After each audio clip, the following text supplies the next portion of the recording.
But let's dive a little deeper now into the story that you guys can't stop asking about, and it's Republican Ken Paxton winning that Senate primary runoff, defeating incumbent Republican Senator John Cornyn. So to break down what this all means for the general election, we've got our Alex Presha in our D.C. bureau. All right, Alex, it is good to see you here. So now in search, what we're seeing is these results. So how did Paxton come out on top?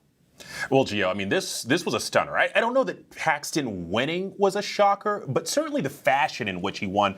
This was a decisive victory by about 30 points. And when you talk about the fact that Cornyn had been in office or has been in office for nearly 3 decades, it really kind of says something. The other thing about this, it is the 4th time in about a month that we've seen President Trump's endorsement really tip the scales in one of these Republican primaries. First, with those Indiana lawmakers that rebuffed his redistricting efforts there, then with Senator Cassidy, and then also with Senator Cornyn, and also Thomas Massie there in Kentucky. So now 4 times we've seen President Trump essentially weigh in here and tip the scales. Well, you know, that's interesting because one of the questions we're seeing is why did Trump actually endorse him?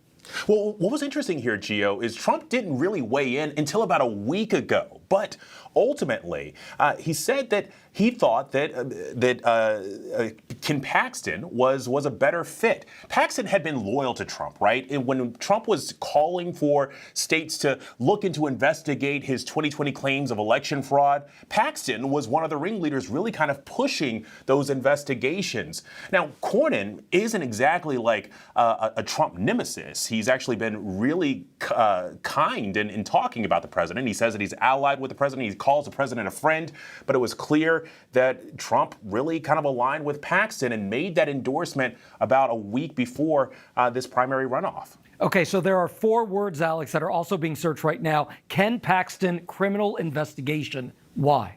Yeah, well, so that's because it stems back to 2015. He was indicted on charges of securities fraud. Ultimately, he was cleared by that, but it really kind of underscores just how nuanced of a race this was. Paxton, he was acquitted of those back in 2017, but also you look in 2023, and he was brought up he was actually impeached, 20 articles of impeachment by Texas Republicans there.